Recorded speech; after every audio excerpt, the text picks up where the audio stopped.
आप देख रहे हैं श्री हरि कृपा आश्रम चैनल। संस्थापक स्वामी श्री हरि चैतन्य पुरी जी महाराज।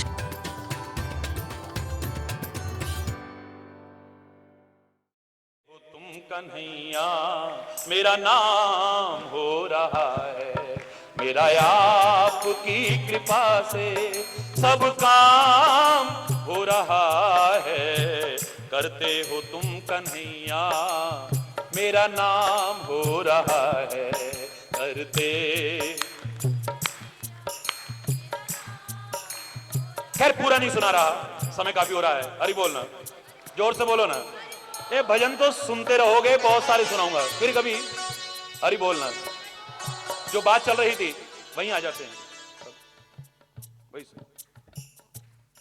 हरि बोल, आप वही रखो। इसके बारे में क्या कहोगे? मैंने कहा मेरी शक्ति सामर्थ्य कहां है? ये तो कराने वाला करा रहा है, करने वाला कर रहा है, मेरा तो यूं ही नाम हो रहा है बस। हरि बोलना। गंगा भी तीर्थ है, यमुना भी तीर्थ है। गंगा भी पवित्र है और यमुना भी पवित्र है। गंगा भी परोपकारी है, यमुना भी परोपकारी है। गंगा के जीवन में भी एक लक्ष्य है, यमुना के जीवन में भी एक लक्ष्य है। गंगा भी निरंतर अपने लक्ष्य की ओर आगे बढ़ रही है और यमुना भी अपने लक्ष्य की ओर आगे बढ़ रही है।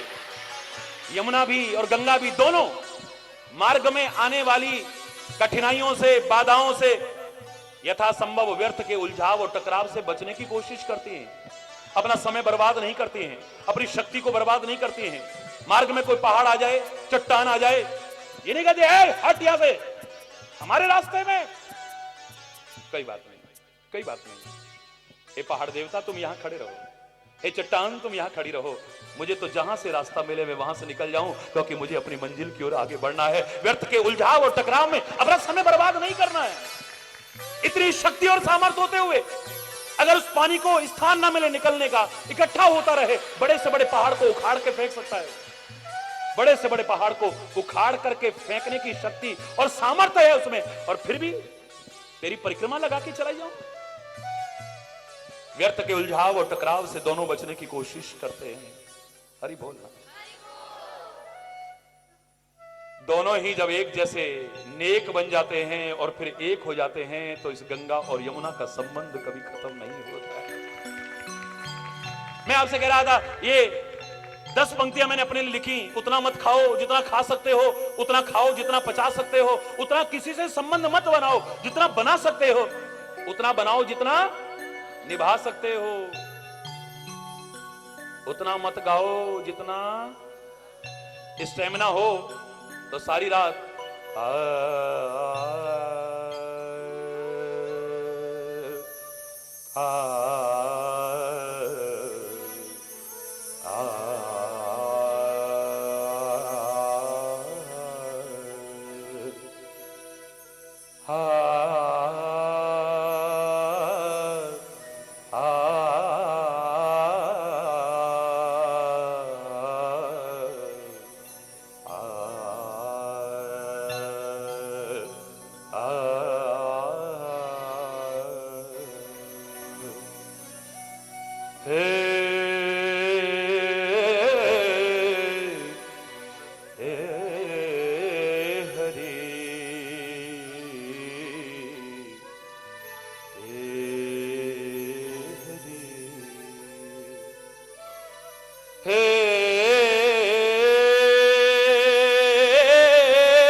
आंखें बंद करी, बस गाना शुरू कर दिया, गाना शुरू कर दिया। हॉल भरा हुआ था। कुछ घंटे बाद जब आंख खुली तो एक आदमी बैठा था बस। हरि बोल, जोर से बोलो ना। हैं आइए, ये क्या होता जी? साहब किधर गए जी? इतना बड़ा शहर में तुम संगीत प्रेमी खाली। बोले संगीत प्रेमी नहीं है ये स्वामी, हम माइक वाला बंद करो तो हम भी यहां से जाते। अरे बोलना, जोर से बोलो ना। अरे उतना मत गाओ जितना गा सकते हो, उतना गाओ जितना रिझा सकते हो, तब आनंद आए। अरे बोलना, उतना मत कमाओ जितना कमा सकते हो। ये बात अटपटी लगेगी भाई। उतना कमाओ जितना आनंद पूर्वक उपभोग भी कर सकते हो। न खाने का ध्यान है, न पीने का ध्यान है, न सोने का ध्यान है, न परिवार का ध्यान है। क्या फायदा तुम्हारा है? इसका अभाव है तो भी दुखी हो। लेकिन अपने इन सब की कीमत पर अगर आप कमाते हो, रात दिन लगे हो, आवश्यकता से अधिक जो कर रहे हो, सोच लेना जब बीमार भगवान न करे, क्योंकि सर्वे संतु निरामया का भाव रखता हूं मैं तो। भगवान न करे जब आपने खाने का ध्यान नहीं रखा, सोने का ध्यान नहीं रखा, घूमने का ध्यान नहीं रखा, शरीर अस्वस्थ हो जाएगा। और जब शरीर अस्वस्थ हो जाएगा तो कमाया हुआ फिर डॉक्टरों के पास जाएगा। हरि बोलना, जोर से बोलो ना। और आपने परिवार पर ध्यान नहीं दिया तो बच्चे बिगड़ जाएंगे, गुमराह हो जाएंगे। इन्हें तुम्हारे प्यार की आवश्यकता है, तुम्हारे मार्गदर्शन की आवश्यकता है। पुराने जमाने में गलत नहीं कहा करते थे कि प्राप्त है तो षोडशे वर्षे पुत्रम मित्रम समझ। बेटे को बेटा मत समझो, बेटी को बेटी मत समझो, अब दोस्त समझो, दोस्ताना ताल्लुकात रखो उनके साथ। पुराने जमाने में इतनी जल्दी गलत संस्कार नहीं आते थे। हमारे देखते देखते विद इन ए डिकेड इतना अंतर, 1-2 दशक में। हरि बोल। टेलीविजन की अश्लीलता और फूड़पन ने, बढ़ते व्यर्थ के साधनों ने इतने इतने बच्चों के अंदर गलत संस्कार, गलत भावनाएं उत्पन्न कर दी हैं। इतने इतने बच्चों के अंदर। पहले कहा था 16 वर्ष का जब बच्चा हो जाए उसे अब बच्चा मत समझो, अपना दोस्त समझो, दोस्तों की तरह व्यवहार रखो। मैं अब इतना कहूंगा कि जहां वो जरा सा होश संभालने लगे, अब उसे बच्चा या बच्ची मत समझो, अपना दोस्त समझो, दोस्ताना ताल्लुकात रखो। वो जैसे अपने दोस्तों से अपने दिल का हाल नहीं छुपाता, ऐसे आपसे अपने दिल का हाल उजागर कर सके तो बच जाएगा गुमराह होने से, पथभ्रष्ट होने से बच जाएगा। पता नहीं कब गुमराह हो जाएगा, कोई पता नहीं। जब तुम प्यार नहीं देते हो, तुम अपनापन नहीं देते हो, तुम वक्त नहीं देते हो, झूठे प्यार और अपनेपन की तलाश में बच्चे भटक जाते हैं। हरि बोल, जोर से बोलो। क्योंकि टाइम नहीं है। पापा छुट्टियां हो गई, कहीं ले चलो। नहीं बेटा, फुर्सत नहीं है। पापा को काम से फुर्सत नहीं है, मम्मी को किट्टी पार्टियों से और इधर उधर से और वहां से फुर्सत नहीं। हरि बोलो। मैं नहीं कह रहा ये सब मत करो, मैं ऐसा कह करके खाली आपके मन में अपने प्रति वैसी भावना नहीं लाऊं। हरि बोलना। लेकिन इतना जरूर कहूंगा कि अपने कर्तव्यों का अगर ठीक से निर्वाह करते हो तो कभी भी आपको पछताना नहीं पड़ेगा, ये तो सुनिश्चित है। हरि बोलना। ये जब इस प्रकार के संबंध बनते हैं, ये कभी बिछुड़ने में नहीं आते हैं। हमें क्यों कहा गया था? एक और प्रश्न था, उसे भी बीच में सम्मिलित करता हूं। पता नहीं आप लोग बाद में फिर उन लोगों की भावनाओं को मुझ तक पहुंचाएं ना पहुंचाएं। हरि बोल। आपकी भी मजबूरियां हैं। हरि बोलना। आपकी भी मजबूरियां हैं, क्या करें। एक प्रश्न और था कि महाराज जी, संतों को इतने सारे हार क्यों पहनाते हैं? क्या आवश्यकता है? इतना पैसा, इतना टाइम, इतनी मेहनत, क्या ये बर्बाद नहीं है? हरि बोलना। अच्छा भाव है, सम्मान है आपकी भावनाओं का। भारतीय संस्कृति में स्वागत का एक रीति है, ये मर्यादा है। इसे अनुचित तो हरिचेतन नहीं ठहरा सकता है और आपकी भावनाओं को सहर्ष स्वीकार भी करता है। लेकिन अगर आप पूछते हो ये हार क्यों पहनाते हैं, तो मैं 2 मिनट ले लेता हूं, फिर प्रसंग पर आ जाएंगे। हार खाली संतों को नहीं पहनाते हैं, खाली गुरुओं को, महापुरुषों को नहीं पहनाते हैं। हार समाज में भी विभिन्न लोगों को पहनाते हैं। किस किस को पहनाते हैं? सबसे पहले आपसे शुरू होता हूं। आप जब एक नया जीवन प्रारंभ करने लगते हैं तो एक दूसरे को हार पहनाते हो या नहीं? बोलो। विभिन्न प्रकार की विवाह की रीतियां हमारे शास्त्रों में है, सावधान होकर के सुनो।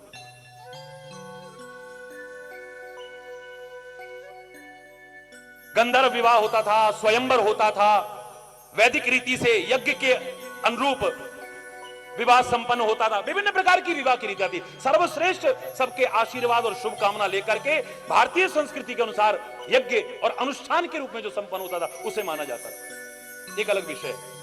लेकिन जितने भी विवाह की रीतियां हैं सब में हार जरूर पहनाते थे, हरि बोल। और आज भी ये चलता है। वर और वधू एक नया जीवन प्रारंभ करने से पहले एक दूसरे को हार पहनाते हैं। मैं आपसे शुरू होता हूं। पहले क्यों पहनाते हैं, यहां पर प्रश्न उठना चाहिए। मुझे अपनी भावना से 14 अर्थ नजर आए हैं। ज्यादा तो नहीं सुनाऊंगा, लेकिन एक आध जरूर सुनाऊंगा। नया जीवन प्रारंभ करने वाले बच्चों से मुझे लगता है हमारी भारतीय संस्कृति कहना चाहती है, ऐ प्यारे बच्चों, आज तुमने एक दूसरे के हार स्वीकार किए हैं ना, एक दूसरे के हार स्वीकार किए हैं ना। वर ने दिया तो वधू ने दिया तो वर ने स्वीकार किया है ना। ऐसे ही तुम्हारे जीवन में बहुत सी ऐसी छोटी छोटी बातें आ सकती हैं। अगर तुमने उन्हें प्रतिष्ठा का प्रश्न बनाया तो तुम्हारा परिवार टूट सकता है, बिखर सकता है, तुम्हारे संबंध खत्म हो सकते हैं, तलाक तक की नौबत आ सकती है। इस घटना को याद करना जो हार पहनाया था। जैसे आज एक दूसरे से हार स्वीकार कर रहे हो और खुश हो रहे हो, ऐसे उन छोटी छोटी बातों में जिन्हें प्रतिष्ठा का प्रश्न बना करके तुम्हारा परिवार टूटने और बिखरने की कगार पर पहुंच सकता है, वहां भी हार स्वीकार करनी पड़े तो हार स्वीकार कर लेना, उसमें भी तुम्हारी जीत है। तुम्हारा परिवार बना रहेगा, वरना तुम्हारा परिवार टूट जाएगा, बिखर जाएगा तुम्हारा परिवार। छोटी छोटी बातों को प्रतिष्ठा का प्रश्न बना करके अपने परिवार को तोड़ने की कोशिश मत करना। जैसे आज हार स्वीकार कर रहे हो, हार जाना, अकड़ के मत रहना, ईगो को बीच में मत आने देना। अलग अलग हो जाओगे वरना, हरि बोलना, बिखर जाओगे वरना, हरि बोलना। दूसरा लगता है मुझे उस बेटी से कहना चाह रहे हैं जो एक नए जीवन में आना चाहती है, एक नए परिवार में आ रही है। कहते हैं देवी, हे लक्ष्मी, हे प्यारी बच्ची, तू एक नए घर में आ रही है, तेरे ऊपर बहुत बड़ा उत्तरदायित्व है। तू चाहे तो इस घर को स्वर्ग बना सकती है, तू चाहे तो इसे नरक भी बना सकती है, तू चाहे तो परिवार को एकजुट करके रख सकती है, तू चाहे तो आते बिखरा सकती है। तेरे को जो हार पहनाया गया है सबसे पहले, इसका कारण जानती है तू? ये हार तब तक कहलाता है जब तक लड़ियां पिरो करके रखी जाती हैं। जब ये लड़ियां टूट जाती हैं, जब ये लड़ियां बिखर जाती हैं, तो हार नहीं कहलाता है। तेरे को हार पहनाने का भाव यही हो सकता है, हरि चैतन्य के मन के भावनाओं के अनुसार नए घर जिसमें तू जा रही है, इसे हार की तरफ पिरो करके रखना। जाते ही परिवार को छितर बितर करने की कोशिश मत करना, तोड़ने और बिखेरने की कोशिश मत करना, बच्चों को मां बाप से जुदा करने की कोशिश मत करना, भाई को भाई से अलग करने की कोशिश मत करना। परिवार को तोड़ना नहीं होता मुझसे इतने बड़े घर का काम, नहीं होता। हरि बोल। कहां संयुक्त परिवार की लगता है प्रथा ही खत्म होती चली जा रही है। हरि बोल। वो एकाकीपन बाद में खलता है, उन बुजुर्गों का महत्व जब चले जाते हैं तब पता चलता है। आए होते थे तो कम से कम बच्चों को ही खिला लेते थे, कम से कम हम कहीं जाते थे तो ताला तो नहीं लगाना पड़ता था, बैठे रहते थे। हरि बोल, जोर से बोलो ना। अब तो जरा बाजार तक भी जाना है तो ताला लगा के जाना है। हरि बोलना। कोई दुख होता था, सुख क्या करे, ये तो बाहर गए हुए, हाय मैं बच्चे को कैसे ले जाऊं, हाय मेरा कौन है यहाँ पे, हाय मेरा। अब ये हालत होती है। हार जो पहना रहे हैं, इस हार की तरह परिवार को पिरो करके रखना, इसकी लड़ियों को बिखेरने की कोशिश मत करना। बहुत विस्तार करूं तो इसी पर मेरा कई दिन प्रवचन हुआ था, हार पर ही। तुम तो आज पूछ रहे हो, बहुत पहले बोल चुका हूं मैं। दूसरा हार पहनाते हैं जीतने वाले को। जीतने से पहले पहनाते होंगे, मैं उसकी चर्चा नहीं कर रहा हूं। किसी भी क्षेत्र में जो जीतते हैं उनको भी हार पहनाते हैं ना। किसी भी क्षेत्र में जो जीतते हैं, विजयश्री हासिल करते हैं, उन्हें हार पहनाते हैं। जीतने के बाद हार पहनाने का भाव हरि चैतन्य के विचार से क्या हो सकता है? लगता है कहना चाहते हैं लोग, ये जीतने के बाद जो हार पहना रहे हैं, ये बता रहे हैं कि जीत के अभिमान में अकड़ करके पद का दुरुपयोग मत करना, वरना जीतने के बाद फिर हार भी तैयार है, इसे याद रखना भी। हरि बोलना। अभिमान में अकड़ करके अपने पद का दुरुपयोग मत करना, अपनी शक्ति और सामर्थ्य का दुरुपयोग मत करना, वरना जीतने के बाद फिर हार भी तैयार है। ज्यादा विस्तार नहीं करते, गाड़ी रुकती नहीं है। अरे बोलना। अब आ जाते हैं सीधे संतों को, महापुरुषों को, गुरुओं को हार क्यों पहनाते हैं। यहां पर स्थूल अर्थ नहीं कर सकता हूं क्योंकि आध्यात्मिक क्षेत्र है, इसलिए सूक्ष्म अर्थ करना पड़ेगा, भावार्थ करना पड़ेगा मुझे। यहां खाली पुष्पहार नहीं पहनाते हैं, पुष्पहार के माध्यम से मुझे लगता है पुष्प को सुमन भी कहते हैं, और सुमन का तात्पर्य पुष्प भी होता है और सुमन यानी अच्छा मन। इस पुष्पहार के माध्यम से मुझे लगता है कि सुमन अर्पित करने की कोशिश कर रहे हैं, अच्छा मन अर्पित करने की कोशिश। लेकिन अच्छा तो है ही नहीं, खुश मत होइए, अच्छा तो है ही नहीं, ये हमारा मन सुमन तो है ही नहीं। गलत चिंतन करके ये गंदा हो चुका है, दूसरों के दोषों को देख देख करके चिंतन कर करके गंदा हो चुका है, ये सुमन नहीं है। तो क्या भाव हो सकता है महाराज जी? रुकूंगा नहीं, फिर आगे कह रहा हूं। फिर मुझे लगता है कि लोग कहना चाहते हैं, हमारे महापुरुष कहना चाहते हैं कि लगता है इस पुष्पहार के माध्यम से सुमन न सही, जो अभी सुमन नहीं बना है, अच्छा मन नहीं बना है, लेकिन मन तो है ना, अपना मन, अपना मस्तिष्क, अपने विचार, यहां तक कि अपना जीवन ही हे संत, हे सदगुरु, हे महापुरुष तेरे अर्पित कर रहे हैं। लाख कोशिश करके जिन्हें सुंदर नहीं बना पाए, पवित्र नहीं बना पाए, सुभग नहीं बना पाए, आपको अर्पित करते हैं। आप ही कृपा करके इन्हें पावन बना दो, आप ही इन्हें सुमन बना दो, आप ही इसे सुभग बना दो, आप ही इसे पवित्र कर दो, आपके अर्पित करते हैं। यह भाव होना चाहिए। लेकिन कुछ लोगों के जीवन को देख करके लगता है वो इस भाव से हार नहीं पहनाते हैं। आप जानते हैं अधिकांश लोग, मेरे प्रवचन में पैसा नहीं चढ़ाया जाता है, आखिर में लोग संकल्प लेते हैं, हम ये दोष छोड़ते हैं, हम ये बुराई छोड़ते हैं, ये गंदा व्यसन छोड़ते हैं। और इस 2.5 दशक में 10 लाख से ज्यादा लोग तो रात दिन जो पी करके अपने जीवन को और घर को बर्बाद कर रहे थे, अपना जीवन संवार चुके हैं और औरों का जीवन भी संवारने की कोशिश कर रहे हैं। बहुत लोगों ने अपने जीवन को संवारा है, अपने विकारों को, अपनी विकृतियों को, अपने दोषों को, अपने व्यसनों को दूर किया है, औरों के प्रेरक बनने की कोशिश कर रहे हैं। लेकिन कुछ लोगों को देखा है मैंने, सत्संग पाकर के भी, इतना महान अवसर पाकर के भी, देवता भी तरसते हैं जिसके लिए, वो पाकर के भी उनके जीवन में कोई परिवर्तन नहीं आया है। लेकिन हार जरूर पहना देते हैं जब गुरुजी आते हैं, तो उनके जीवन और आचरण को देख करके जिसमें परिवर्तन जो आना चाहिए था नहीं आया, देख करके यही कहूंगा, मुझे लगता है वो इस भावना से हार नहीं पहना रहे हैं कि हे गुरुदेव, हे संत, हे महापुरुष, अपना मन, अपना मस्तिष्क, अपने विचार, अपना जीवन आपको अर्पित करते हैं, इसे पवित्र बना दो, सुभग बना दो, सुंदर बना दो। वो कहना चाहते हैं आप समझा समझा के हार जाओगे, हार आप ही स्वीकार करोगे, हम हारने वाले नहीं। हमारा जीवन जहां चल रहा है वहीं चलता रहेगा महाराज जी। आप समझा समझा करके हार जाओगे, हार आप ही स्वीकार करोगे, हम हारने वाले नहीं। आप कहोगे शराब मत पियो, हम नहीं छोड़ेंगे, हरि बोल। तुम जीतना चाहते हो, विवाद नहीं होना चाहिए, हो जाए तो तुम जीतना चाहते हो। लड़ाई के मैदान में खेल की भावना से खेलना चाहिए था, लेकिन तुम जीतना चाहते हो। मुकदमा नहीं होना चाहिए, हो जाता है, पर जीतना चाहते हो। चुनाव में खड़े हो जाओ, कोई हारने के लिए नहीं खड़ा होता है, जीतना चाहते हो। हरि बोल रहा। बहस हो जाए, तुम जीतना चाहते हो। किसी भी क्षेत्र में तुम जीतना चाहते हो। और हरि चैतन्य भी प्रार्थना करता है परमात्मा से, शुभकामना करता है आपके लिए कि आपको जो जीवन का दाव मिला है, इस दाव को हार के मत जाना। मैं कहता हूं जीत करके जाना आप सारे। लेकिन इस जगह पर अगर तुम जीत गए तो जीत के भी हार जाओगे। महाराज जी ने कहा कि बेटा आपस में लड़ाई झगड़ा मत करो। तुमने कहा आप समझा समझा के हार जाओगे, हम नहीं सुधरेंगे। तुम जीत गए, महाराज जी से जीत गए। करोड़ों लोग जिनकी पूजा कर रहे हैं, नाम रट रहे हैं, उनसे जीत गए तुम। हरि बोलना। महाराज जी को हरा दिया आपने, गुरु जी को हरा दिया आपने, संत को हरा दिया आपने, महापुरुष को हरा दिया। लेकिन इस जीत में भी कितनी बड़ी तुम्हारी हार छुपी है, शायद इसका तुम्हें एहसास नहीं है। किसका नुकसान होगा? आप कहोगे शराब मत पियो, हम पिएंगे। आप कहोगे जुआ मत खेलो, हम खेलेंगे।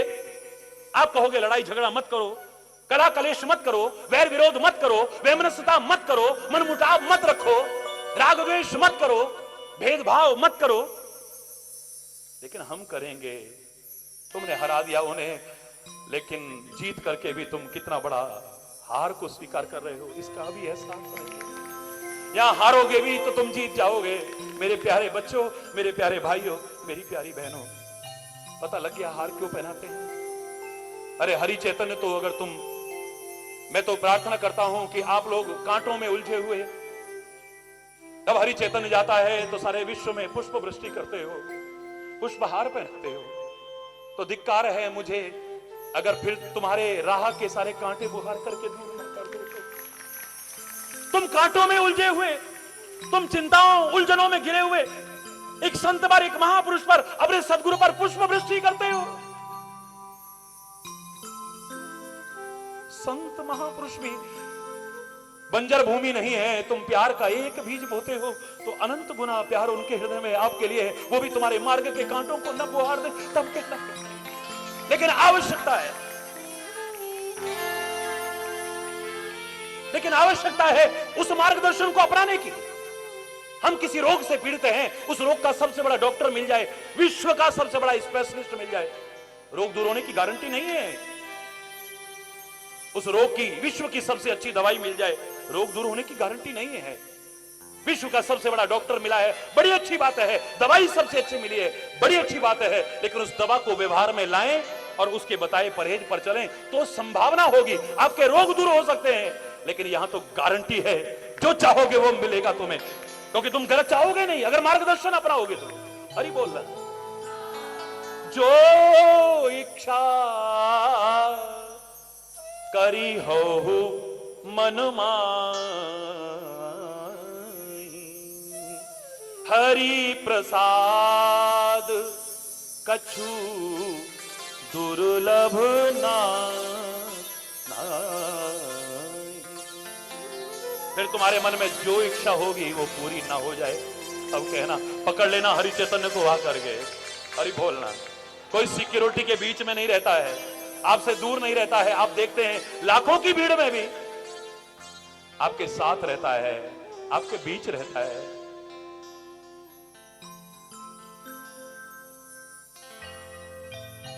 एक बार ऐसा जीवन बने तो सही है हमारा। जीवन का लाख कोशिश करके जो आनंद नहीं उठा पा रहे हैं, उसकी कृपा से न मिल जाए तब ठीक है। लेकिन मैं कह रहा हूं आपको मिलना नहीं आता है। तीन चीज मुझे अभाव नजर आया है, कम से कम समय में मैं उनकी चर्चा जरूर करूंगा हल्की सी। अगर तुम्हें ठीक से रहना आ जाए, अगर तुम्हें, जोर से बोला करो क्योंकि करना तुमने है ना, ये खाली सुनने से काम नहीं चलने वाला है। तुम्हें याद रखना है और अपनाना है इसे जीवन में। तुम्हें ठीक से, जोर से बोलो, रहना आ जाए और ठीक से कहना आ जाए, ठीक से, और जहां आवश्यकता है वहां सहना आ जाए। हरि बोलना, जहां आवश्यक है वहां, और अगर बहना है तो फिर दुख में नहीं, उसके प्यार में, या किसी को दुखी देख करके इन आंखों से बहना आ जाए तो फिर आनंद ही आनंद है। हमें ना ठीक से रहना आता है, ना हमें ठीक से कहना आता है, ना हमें सहना आता है। रहना आता है हमें? अरे रहना आ गया होता तो उस स्वर्ग की कौन बात करे। इस धरा पर स्वर्ग न उतर आए तब कहिए आप। तुम्हें बनाया था इस पृथ्वी लोक के लिए मेरे प्यारे बच्चों, तुम्हें अंतरिक्ष के लिए नहीं बनाया गया है, तुम्हें सागर में रहने के लिए नहीं बनाया गया है। तुम्हें बनाया है इस पृथ्वी लोक के ऊपर रहने के लिए, लेकिन तुम्हें अंतरिक्ष में रहना आ गया है, बड़ी अच्छी बात है, ये बोनस है। तुम्हें आकाश में रहना आ गया है, बड़ी अच्छी बात है। तुम्हें सागर में रहना आ गया है, बड़ी अच्छी बात है। सागर की गहराइयों में रहना आ गया है, वाह। अंतरिक्ष में जहां ग्रेविटी नहीं थी, गुरुत्वाकर्षण का प्रभाव नहीं था, जहां आदमी लहराता है वहां रहने लग गया है, जाने लग गया है, कभी रहेगा भी। हरि बोल, वहां रहना आ गया तुम्हें। अंतरिक्ष में गुरुत्वाकर्षण का जब प्रभाव नहीं है वहां पर रहना आ गया तुम्हें, वाह। ऐ मानव धन्य है तू। आकाश में तेरे को रहने के लिए बनाया नहीं था, वरना पंख वगैरह तेरे लगाए होते। लेकिन आकाश में महीनों चक्कर काटते हैं, गिनीज बुक में नाम लिखाना है। हरि बोल। रहना आ गया है, आकाश में रहना आ गया तुम्हें। सागर में रहना इतना सरल नहीं था। इम्पॉसिबल तो कुछ है ही नहीं। Nothing is impossible. हरि बोलना, जोर से बोलना। It may be difficult, it may be difficult, लेकिन तुम्हें रहना आ गया है। जो लोग शुरू में जाते हैं, सी सिकनेस होती है, अजीब सा लगता है, चारों ओर कुछ दिखाई नहीं देता है, मजबूरी में रहना पड़ता है। कोई मर्चेंट नेवी में है, कोई नेवी में है, कोई वैसे रह रहा है, कोई किसी वजह से, कोई किसी वजह। लेकिन महीनों महीनों वर्षों वर्षों सागर में रह लेते हैं लोग। रहना आ गया उन्हें। नॉट सो इजी, लेकिन फिर भी रहना आ गया है। सागर की गहराइयों में रहना तो और भी दुष्कर था, लेकिन हमारे वैज्ञानिक ऑक्सीजन लगा करके, मास्क लगा करके कितने कितने दिन तक सागर के अंदर ही रिसर्च कर रहे हैं। सागर की गहराइयों में रहना आ गया, सागर में रहना आ गया, आकाश में रहना आ गया, अंतरिक्ष में रहना आ गया। लेकिन एवं मानव, विधाता की सर्वोत्कृष्ट समझे जाने वाली कृति, काश तेरे को इस पृथ्वी लोक पर भी रहना आ जाता, ठीक से स्वर्ग बन जाता, तेरा जीवन भी धन्य होता, यही स्वर्ग उतर आता। रहना नहीं आता है हमें। गहराई से सोच लेना, तभी तो संसार रूपी मेला जमेला बना हुआ है हमारे लिए। हमें ठीक से कहना नहीं आता है।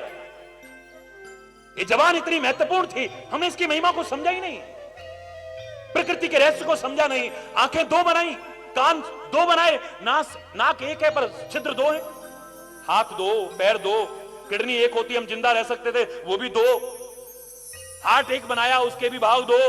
और ही बोलना, शरीर के हर अंग के उस प्रकृति ने दो दो भाग किए, पर जवान एक रखी है।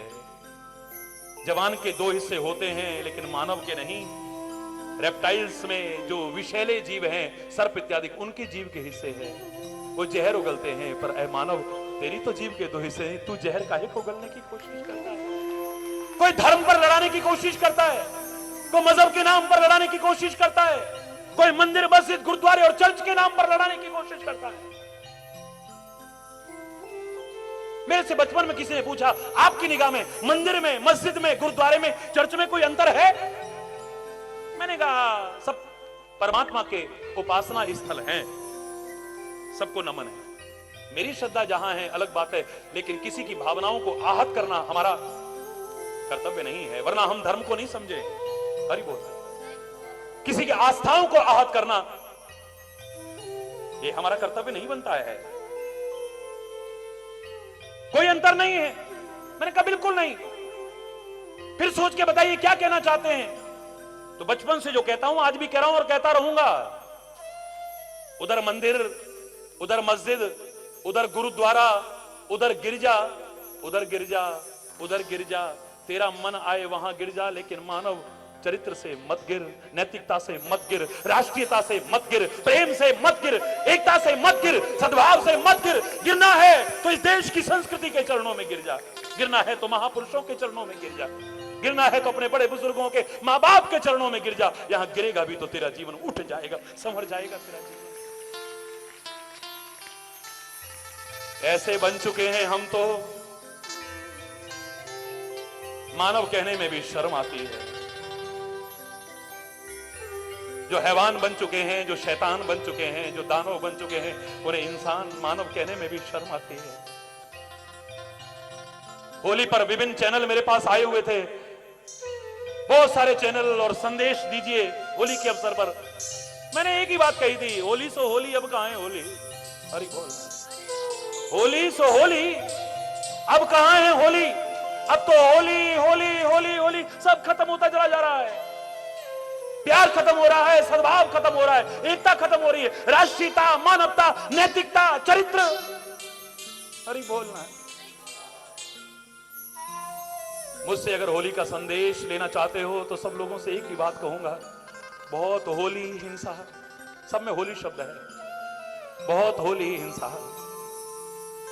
बहुत होली आतंक, बहुत होली अमानवीय कृत्य, बहुत होली अशांति, बहुत होली लड़ाई झगड़े, बहुत होली है मन मुटाव, बहुत होली है वैर विरोध। अब तो प्यार और सद्भाव की होली खेलो अगर तुम इस देश को और समाज को बचाना चाहते हो तो, वरना अब तो तुम इंसानों की जिंदा होली जलाने में भी संकोच नहीं कर रहे हो।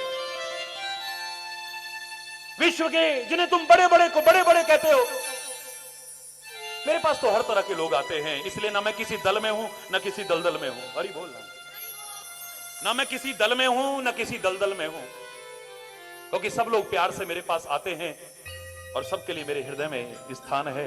सबकी भावनाएं सिर्फ आंखों पर रखता था, रख रहा हूं और आगे भी रखता रहूंगा। हरि बोल।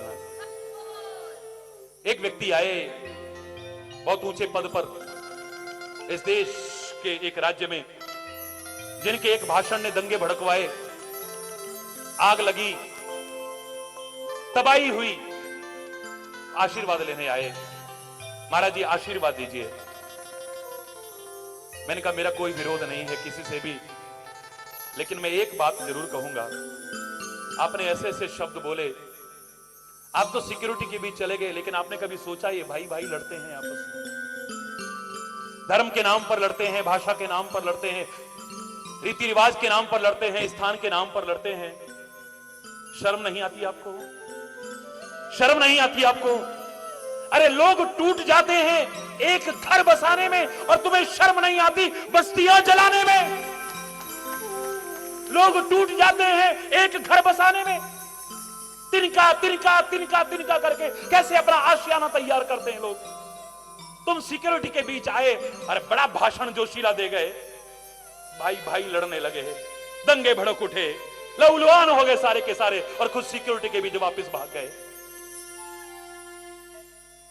हाँ 2-4 सीटें ज्यादा मिल जाएंगी, इतना तो हो सकता है, 2-4 करोड़ वोट ज्यादा मिल जाएंगे, हो सकता है, लेकिन तुम्हारी आत्मा तुम्हें धिक्कारेगी जब कभी शांति से विचार करोगे। इतना तो मैं जरूर कहूंगा तुम्हें, ये जवान जहर उगलने के लिए नहीं मिली है, ये जवान काहे के लिए मिली है?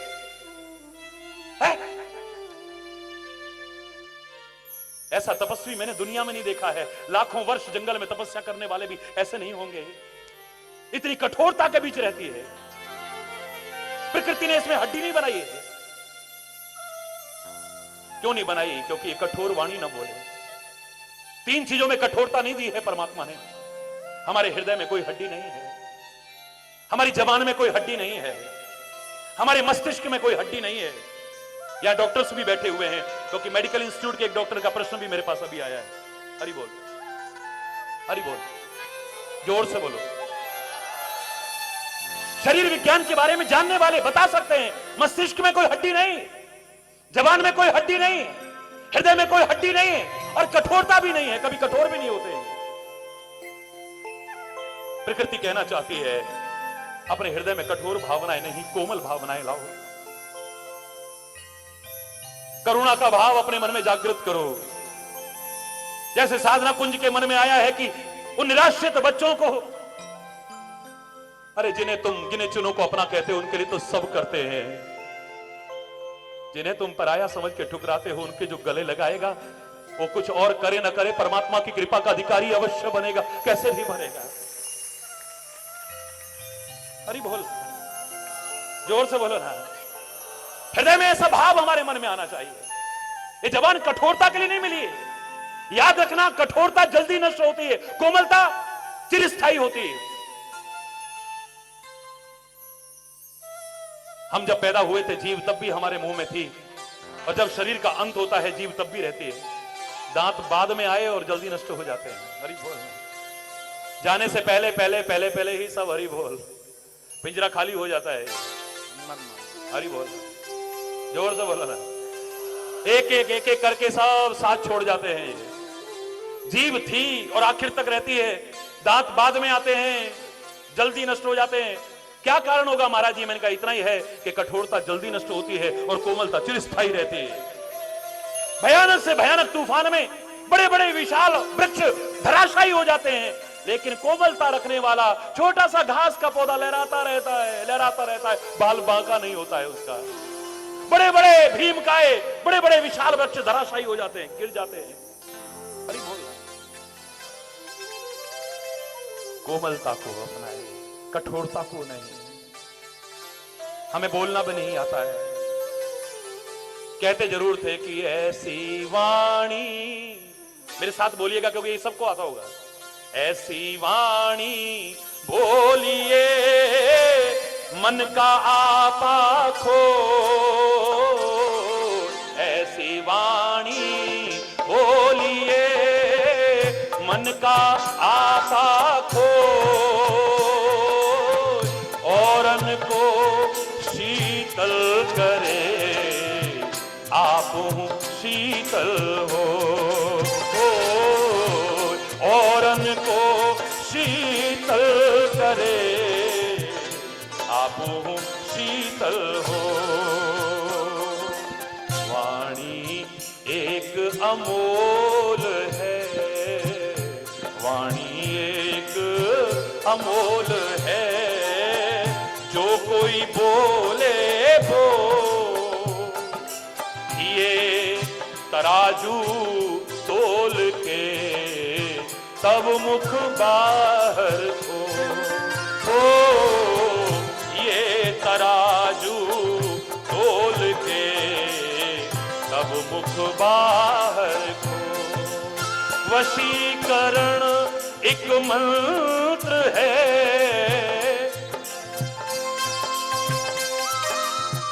वशीकरण एक मंत्र है, वशीकरण एक मंत्र है, तज दे वचन कठोर, तज दे वचन कठोर,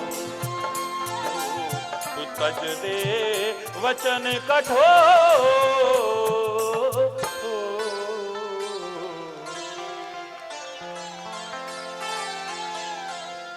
हमारा पति कैसे वश में हो जाएगा, हमारी पत्नी कैसे वश में हो जाएगी, फलाना लड़का कैसे वश में हो जाएगा, फलानी लड़की कैसे वश में हो जाएगी, हमारी सास कैसे वश में हो जाएगी, हमारी बहू कैसे वश में हो जाएगी।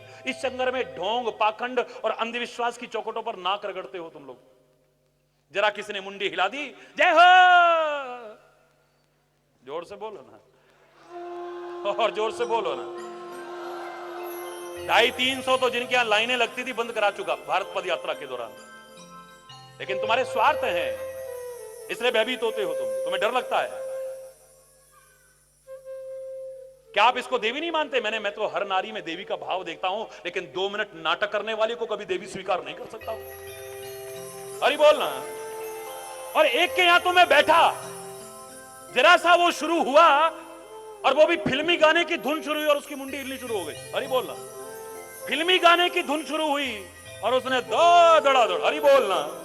क्या प्रैक्टिस है, practice makes a man perfect. Wow. अरे बोलना। अरे कोई तो बात होगी, इतनी देर से यूं कर रही है भाई, प्रैक्टिस है। अरे महाराज जी ऐसा नहीं है। तो वो कहती है मैं सब जानती हूं। तो मैंने कहा बता लादेन कहां छुपा है वो कौन है? सब जानती है। मैंने कहा लादेन कहां छुपा है वो कौन है? मैंने कहा फिर ये 4-10 लोग तेरे पैरों में नहीं, अभी सारी दुनिया तेरे पैरों में झुक जाएगी और हरि चेतन सबसे पहले प्रणाम करेगा। बताना जरा तू।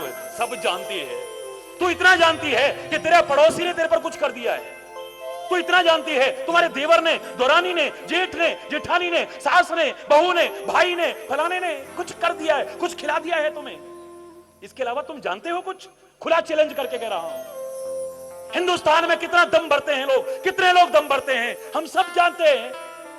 किसी को पता नहीं लगा कि भूकंप आने वाला है। लाखों अनाथ हो गए, लाखों।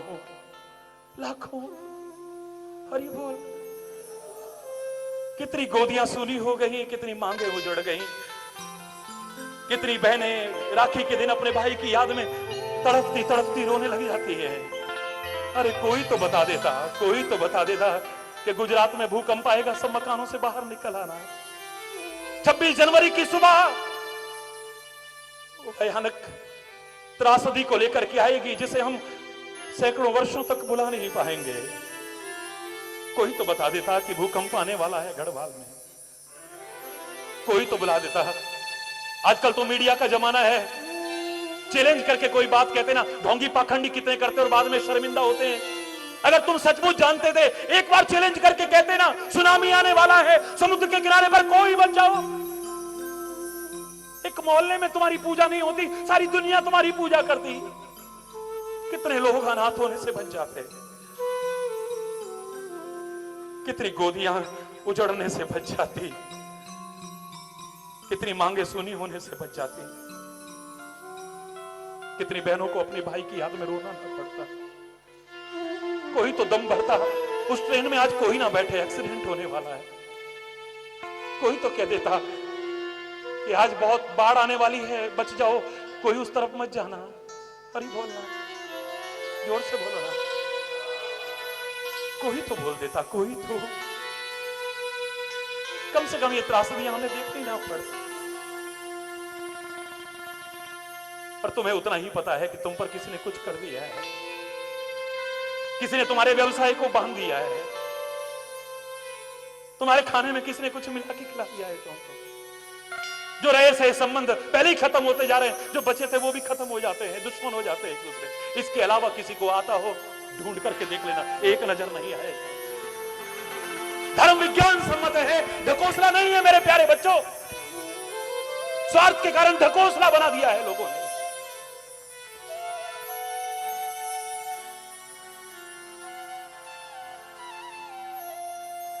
ढकोसला बना दिया है। धर्म से विज्ञान जब जब दूर हुआ, तब तक ढोंग आता है, पाखंड आता है, अंधविश्वास आते हैं, रूढ़िवादिताएं आती हैं। हाँ, इतना भी कहूंगा, विज्ञान से भी अगर धर्म को दूर रखा तो वो विज्ञान विकास का नहीं, विनाश का कारण बने। धर्म और विज्ञान एक दूसरे के पूरक है, अगर कह दूं अतिशयोक्ति नहीं होगी। यहां पर हर सिद्धांत को कसौटी पर खरा परखा हुआ पाया गया है। तभी तो नाज है मुझे अपने भारत पर और भारत की संस्कृति पर। और यही कारण है कि कितने आक्रमण होते रहे मेरे देश और मेरी संस्कृति पर, आज भी हो रहे हैं और बेशक होते रहे। हम निर्भीक हैं, निश्चिंत हैं, जड़ें हमारी इतनी गहरी हैं। दुश्मन रहा है दौरे जहां हमारा, लेकिन हस्ती मिटा नहीं सका है और ना मिटा पाएगा कोई हमारी। कल कह रहे थे ना, सोने की चिड़िया, मैंने आपसे कहा था अपनी मां को सोने की चिड़िया नहीं कह सकता हूं मैं। हम लोग भारत माता को सोने की चिड़िया कहते रहे, अपने आप को बुलबुल कहते रहे, तभी तो हमारे साथ वही होता रहा जो चिड़िया और बुलबुल के साथ होता है। वही होता रहा हमारे साथ। चिड़िया को, पक्षियों को कैद कर देते हैं और हम गुलामी की जंजीरों में जकड़े रहे। लोगों ने कैद किया हमें, बंद करके रखा हमें, श्रृंखलाओं में जकड़े रखा हमें। और बुलबुल के साथ क्या करते हैं, नाच मेरी बुलबुल के पैसा मिलेगा। लोग अपने इशारों पर नचाते रहे हमें।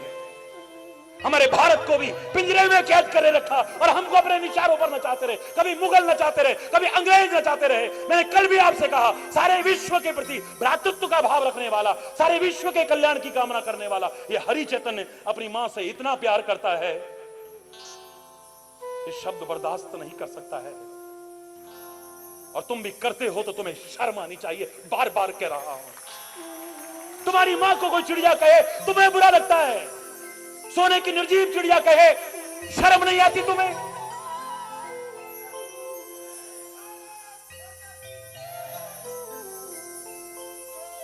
जहां डाल डाल पर सोने की चिड़िया करती है बसेरा। हम बहाना बनाएंगे कि हम इसकी समृद्धि की रूप में कह रहे हैं। चिड़िया, एक चिड़िया कितनी सी होती है, क्या समृद्धि है चिड़िया में। अरे मैं कह रहा हूं, अगर हमारे आश्रमों में से, हमारे मंदिरों में से, हमारे गुरुद्वारों में से, हमारे चर्चों में से, हमारी मस्जिदों में से, हमारे मठों में से अगर सारा का सारा सोना निकाला जाए, तुम चिड़िया कह रहे हो, एक बड़ा सा पहाड़ तैयार हो सकता है। बंद करके रखा हुआ है सारा। जितना सोना उपासना स्थलों में लगा हुआ है, जितनी संपत्ति आश्रम और मठों में जोड़ करके रखी हुई है, अगर राष्ट्र हित में सारी लगाई जाए, ऐसे नेक कामों में लगाई जाए, दुनिया का नक्शा बदल के रख दे। भारत की तो बात क्या है, भारत के पास इतना है। ये जो सोने की चिड़िया तुम कहते हो, उस समय जिसने कहा होगा इसलिए कहा होगा क्योंकि हर घर में से चिड़िया निकलती थी। संस्कृति ऐसी है, एक नथ पहनी जाती है, एक कुंडल पहना जाता है, इनकी एक चिड़िया तो बनी जाएगी। एवरेज हर घर में से चिड़िया निकल सकती है। अरे बोलना, एवरेज गरीब से गरीब हर घर में से एक चिड़िया निकल सकती है। क्यों नहीं निकल सकती बोलो? लोगों ने तो टनों के टनों भर रखा है। हरी बोलना। एक एक मंदिर में एक एक गुरुद्वारे का सोना इकट्ठा किया जाए। जो संत सारा जीवन सादगी का संदेश देते रहे, उनके सिंहासन करोड़ों के बनते हैं। खुले शब्दों में कह रहा हूं मैं, भावनाएं अपनी जगह है, भावनाओं में कोई तर्क नहीं है। आप अपनी भावनाओं से करते हो, आपकी भावनाएं सिर माथे पर मैं भी रखता हूं। मुझे अच्छा नहीं लगता है कि मेरे सिर पर मुकुट रखा जाए, क्योंकि मेरे मुकुट तो आप हो, मेरा मुकुट तो कश्मीर है, मुझे किसी मुकुट की आवश्यकता नहीं है। जैसे मुकुट शोभायमान होता है, ऐसे मेरे भारत पर, मेरे भारत का मुकुट कश्मीर शोभायमान होगा, होगा, होगा, जरूर होगा। और तुम मेरे मुकुट हो मेरे प्यारे बच्चों, तुम मुकुट हो मेरे। जैसे मुकुट शोभायमान होता है, ऐसा सत्संग सुन करके तुम्हारा जीवन बन जाए, आचरण बन जाए, स्वभाव बन जाए, कर्म बन जाए, जीवन की दिशा बन जाए कि तुम भी शोभायमान हो जाओ, तुम्हारा जीवन शोभायमान हो। लेकिन आपकी भावनाएं हैं, मैं रखता हूं कि नहीं रखता हूं? आपका प्यार है, मैं रखता हूं या नहीं रखता हूं? लेकिन इसका तात्पर्य नहीं कि संपत्ति बटोरने लग जाऊंगा। जब जब कोई वैसी चीजें आई हैं, हरि चैतन्य को आपने ऐसा ही पाया है, राष्ट्र रक्षा कोष के अलावा उसका कोई और उपयोग न किया था, न कर रहा हूं, न आगे करूंगा। हरि बोल रहा, खुला जीवन है, खुला जीवन। जब जब किसी ने कहा महाराज जी हम आश्रम में आना चाहते हैं, 20 करोड़ से ज्यादा लोग जुड़ चुके हैं इस वाणी से, ईश्वर की कृपा से 20 करोड़ से ज्यादा। आप सब जानते हैं, टेलीविजन पर विभिन्न चैनल्स पर रोज सुनते हैं आप। आश्रम में आना चाहते हैं, इतना ही संदेश देता रहा हूं टीवी पर। व्यक्तिगत तो वार्तालाप बहुत कम मिलता है समय, फिर भी कोशिश करता हूं। कभी खाली हूं तो ये नहीं कहता कि महाराज जी नहीं मिल सकते हैं। अभी कोई बड़ा डोनेशन दे तो फट मिल लेंगे, कोई वीवीआईपी आ गए तो फट मिल लेंगे। हरि बोलना। आम आदमी के बीच में और गुरु महाराज के बीच जो दूरी बन गई है, शर्मनाक है। हरि बोलना, जोर से बोलो ना। मुझसे कहा जा रहा था पीछे से आएंगे, मैंने कहा नहीं, मैं तो अपने बच्चों के बीच से निकल के आऊंगा और जाऊंगा भी अपने बच्चों के। कहे इनसे कहां दूर रहूंगा मैं? ये मेरे लिए कहां कहां से कष्ट उठा के आ रहे हैं, इनसे दूर कहां रहूं मैं? हरि बोलना। लाखों की भीड़ में भी आप देखते हैं, आप लोग तो आते ही कार्यक्रमों में, आज तक ऐसा नहीं होगा कि बैकडोर से आया हूं मैं, है? पर इतना ही कहता हूं मैं, आपने सुना होगा कई बार कि अगर आपको साधन चाहिए तो सोच के आइएगा, और सच्चा प्यार अपने लाठी वाले भैया का, और सुख का मार्ग चाहिए तो आंख मूंद करके जब मन करे अपना घर समझ के चले आइएगा। और जो आते हैं उनका जाने को मन भी नहीं करता है वहां से। हरि बोलना। अपने अपने कर्तव्य के पालन के लिए जाना पड़ता है, वरना हरि बोल, जोर से बोलो ना। मन बहुत कुछ कहने को हो रहा है, लेकिन क्या कहूं, हमें समय पर संपूर्ण करना है कार्यक्रम। घड़ी की दिशा आगे बढ़ रही है, ये रुकती नहीं है कभी। ना आपका मन भरेगा ना मेरा मन भरेगा, और ये प्यास ही हमें फिर फिर फिर फिर मिलने पर मजबूर करती रहेगी। अरे बोलना।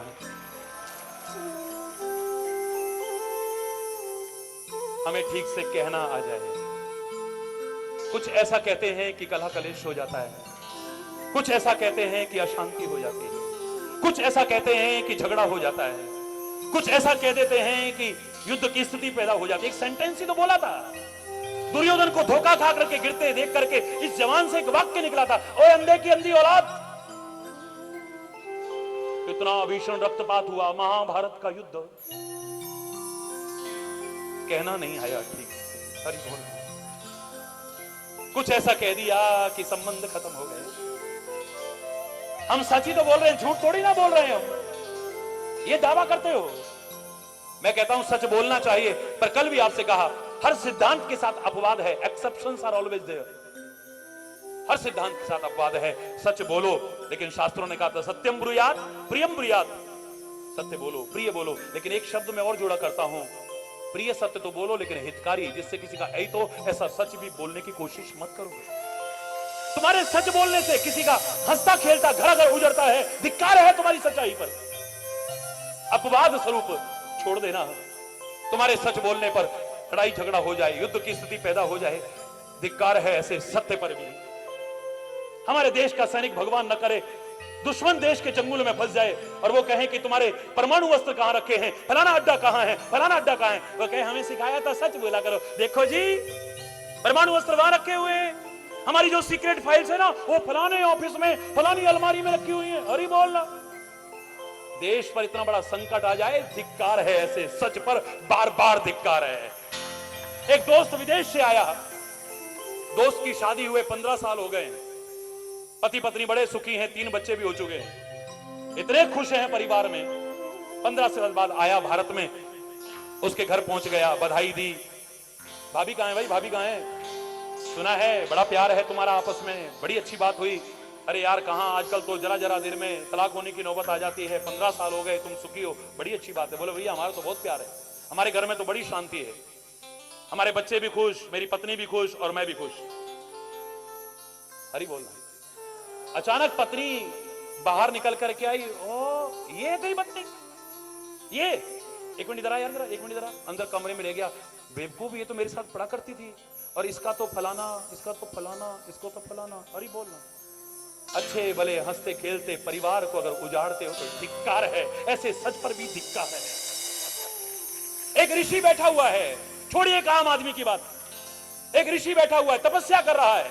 अचानक आंखें खुली, गौ माता जा रही है, नमन किया। भारत की संस्कृति है, हमारे गोपाल ने गाय चराई है, राम ने गौ की महिमा को प्रतिष्ठापित किया है।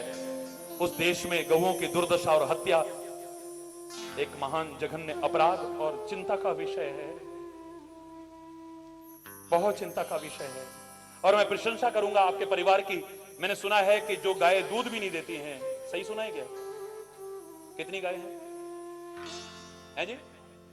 350। ऐसी गायों को भी आपने अपना वहां पर स्थान देकर के सेवा कर रहे हैं, भूरी भूरी प्रशंसा करता हूं। हरि बोल। आपके सेवा प्रकल्पों को अब मैं खुद रुचि लेकर के जानने की कोशिश कर रहा था। 1500 गाय, अगर एक एक व्यक्ति ऐसा भाव रखता है और देश में चंद लोग भी आगे बढ़कर के आए तो मेरी गौ माता की फिर से क्या स्थिति होगी, सोच सकते हैं आप? हम तो गंदगी खाने को छोड़ देते हैं, डंडे खाने को छोड़ देते हैं, निचोड़ा, और यहां पर गौ माता की, और घर में दूध निकाला और छोड़ दिया डंडे खाने को, गंदगी खाने। गाय का ऑपरेशन हुआ, कुंटलों पॉलिथीन निकलती है, हरी बोल, गंदगी का ढेर निकलता है, शर्मनाक, हरी बोल।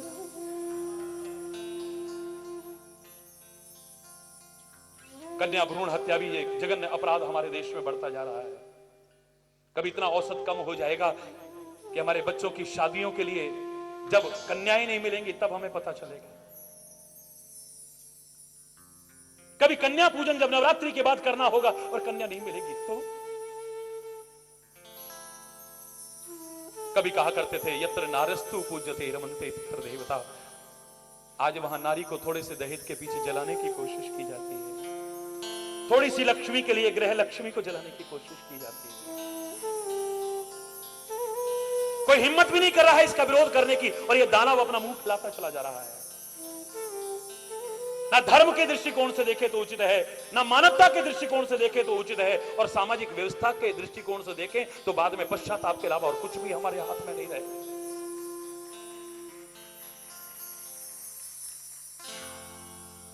हरि बोल। वाणी से बोलना नहीं आता है।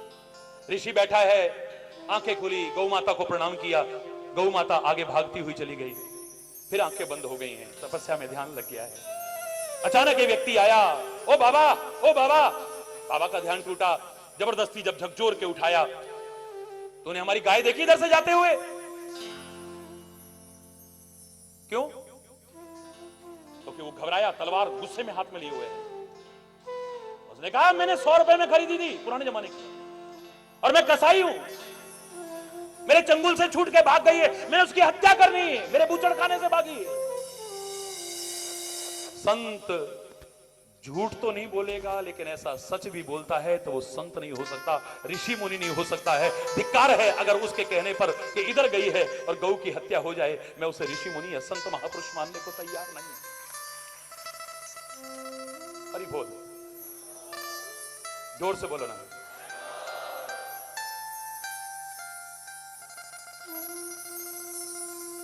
ना हमें ठीक से रहना आ रहा है,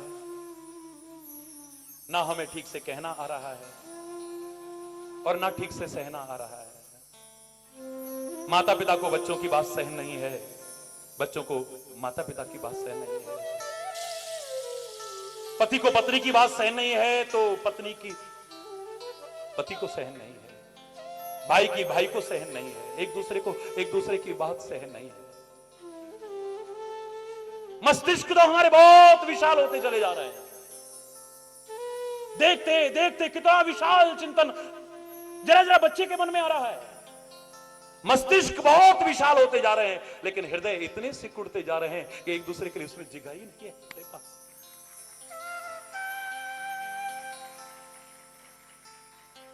जगह ही नहीं, भाई के लिए जगह नहीं, एक दूसरे के लिए, एक दूसरे के दिल में जगह नहीं। देशों की दूरियां बहुत कम हो गई हैं, लोगों की दूरियां बहुत कम हो गई है। यहां बैठे बैठे अंतरिक्ष से संपर्क किया जा रहा है।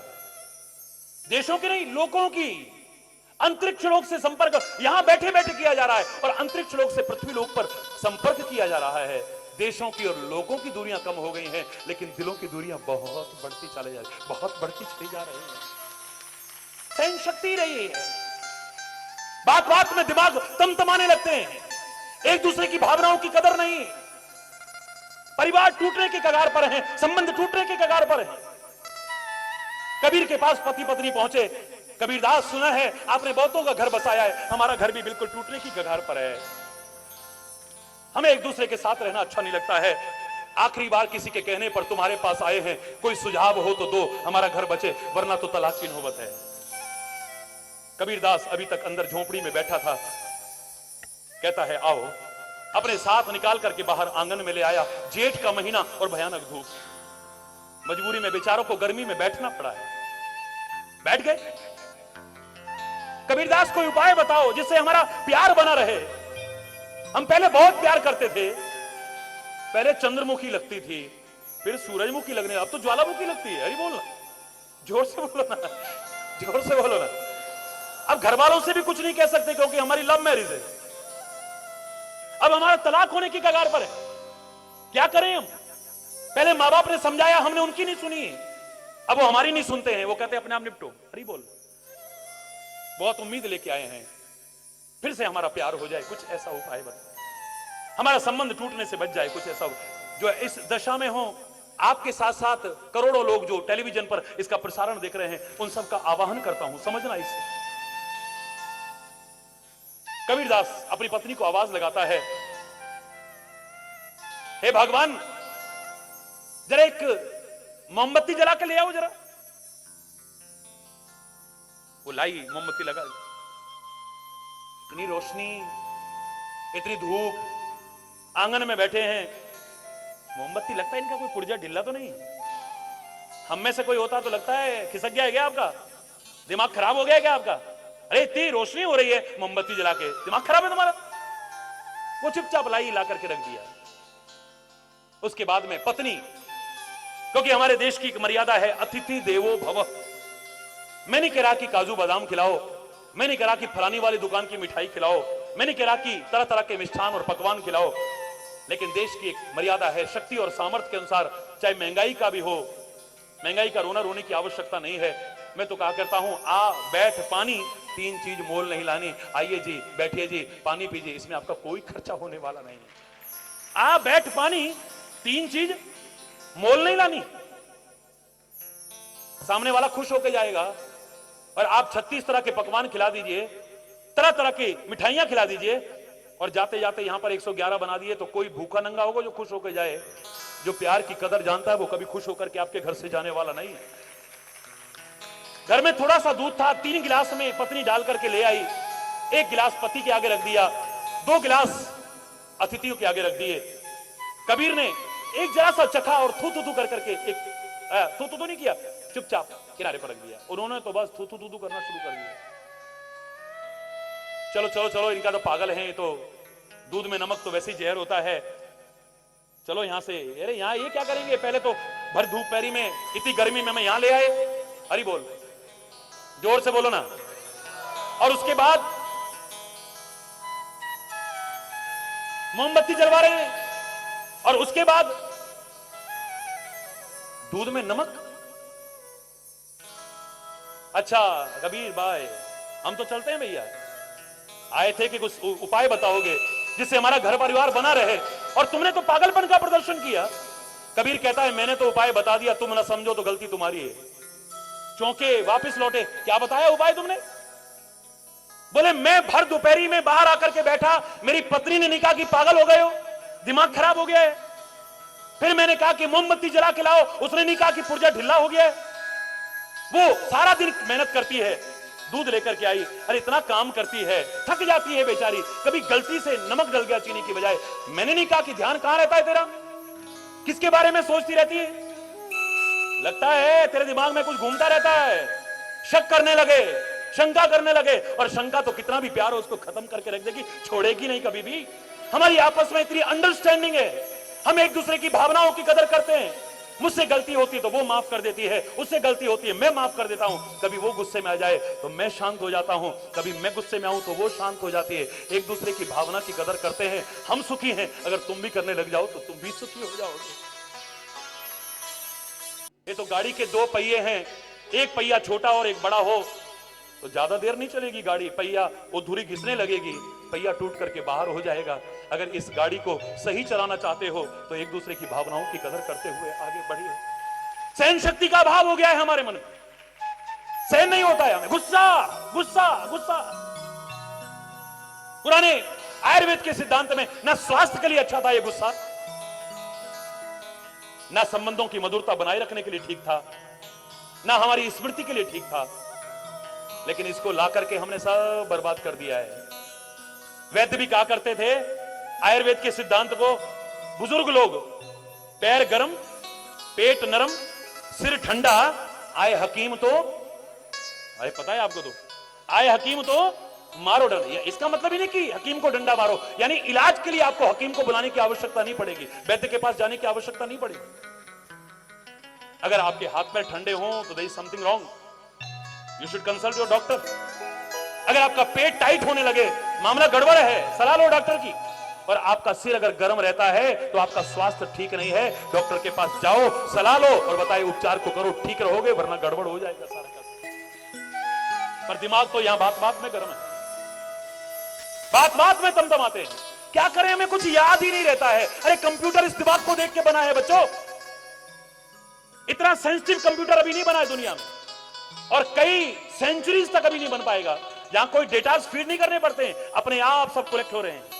50 साल पुरानी घटना को भी याद करोगे, चलचित्र की तरह घूम जाएंगे। क्या कंप्यूटर है, वाह। दुनिया में जो सेंसिटिव कंप्यूटर्स हैं उनको एयर कंडीशन रूम में रखा जाता है, हीट से बचाया जाता है उन्हें। जो आपके पीसी हैं उसमें भी कूलिंग सिस्टम होता है, फैन होता है उसमें। खराब हो जाए तो कंप्यूटर खराब हो जाएगा, वायरस से बचाया जाता है, गंदगी से बचाया जाता है। सेंसिटिव कंप्यूटर जहां हो, चप्पल तक अंदर नहीं लाते हैं, पैर पोंछ करके आते हैं, गंदगी ना चली जाए। और इतने सेंसिटिव कंप्यूटर में क्रोध की हीट भी दे रहे हो, दूसरों के दोष रूपी गंदगी को भी भर रहे हो, गलत चिंतन रूपी वायरस भी इसमें आ रहा है। ये कंप्यूटर कहां ठीक रहेगा, विचार करके देख लेना। ताबे से कह रहा हूं, अरे बोलना, स्मृति बनाए रखना चाहो, संबंधों की मधुरता को बनाए रखना चाहो, और स्वास्थ्य ठीक रखना चाहो, तो हमारे शंकर ने भी सिर पर चांद रखा है, गंगा रखा है, दोनों शीतलता के प्रतीक हैं। गणेश के सिर पे भी चंद्रमा है, देवी के सिर पे चंद्रमा है, राम ने नाम के साथ चंद्र लगा लिया है। और संत लोग चंदन लगाते थे मेकअप के लिए नहीं, चंदन शीतलता का प्रतीक है, दिमाग को ठंडा रखने का संदेश है। ये जो बात बात में तमतमाने लगते हो, क्रोध और आवेश आने लगता है, सहन शक्ति का अभाव है, इसी के कारण सारी दुर्दशा हमारे समाज में हो रही है, घर घर में हो रही है। ठीक से कहना आ जाए, ठीक से रहना आ जाए, और ठीक से सहना आ जाए, तो उस स्वर्ग की कौन कहे, यहां स्वर्ग उतर आएगा, दावे से कह रहा है।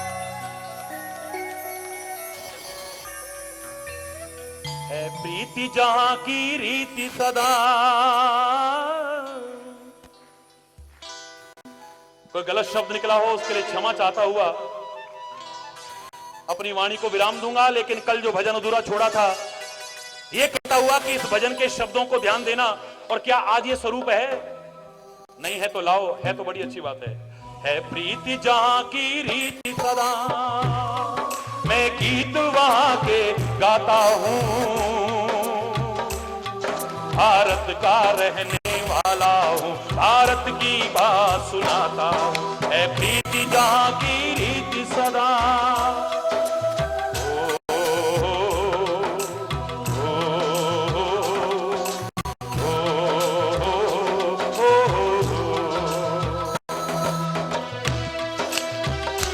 और अच्छा लगेगा सब अपने अपने स्थान में खड़े हो जाइए। हरि बोल, हाथ ऊपर करके जोर से।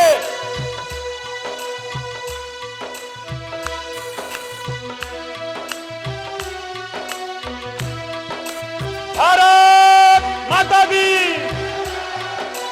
हाथ करके भारत माता की।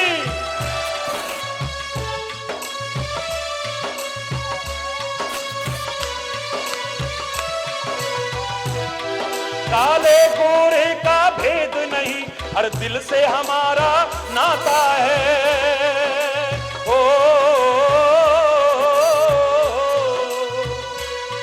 काले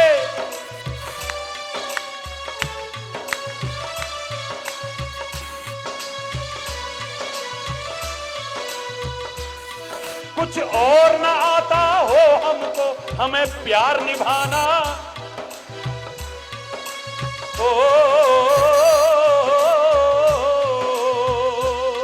कुछ और ना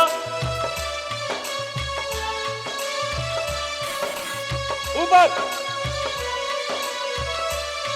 पता लगेगा कहीं जाम तो नहीं है ये। हरि बोल। लेकिन अपने अपने सामान को भी संभाल करके, सभी श्रद्धा से आए हैं, लेकिन कोई ऐसा तत्व ना हो जो आपको किसी प्रकार का नुकसान पहुंचाए, उसके लिए भी अलर्ट रहते हुए। हरि बोल। इस धरती पे मैंने जन्म लिया, इस धरती पे मैंने जन्म लिया, ये सोच के मैं इतराता हूँ, भारत का रहने वाला हूँ, भारत की बात सुनाता हूँ। है प्रीति जहाँ की रीति सदा, है प्रीति जहाँ की रीति सदा, मैं गीत वहाँ के गाता हूँ, भारत का रहने वाला हूँ, भारत की बात सुनाता हूँ। है प्रीति जहाँ की रीति सदा।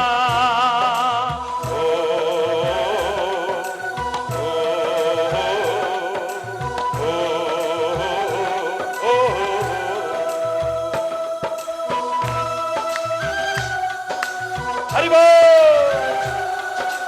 हरि बोल।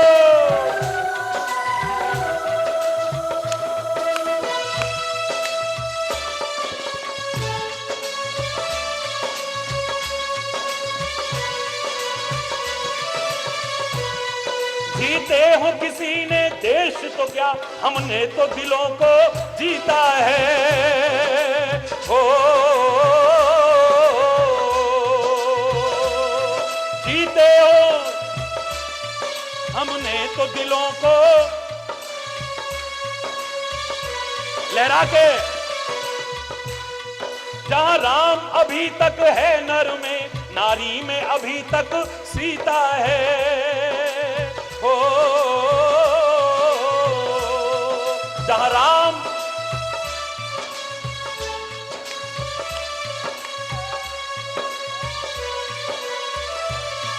कितने पावन हैं लोग यहाँ, कितने पावन हैं लोग यहाँ, मैं नित नित शीश झुकाता हूँ, भारत का रहने वाला हूँ, भारत की बात सुनाता हूँ। है प्रीति जहाँ की रीति सदा। जरा लहराते हुए बोलो, जरा लहर आ जाएगी जीवन में, सुख और आनंद की। हरि बोल, हरि बोल। भारत माता की।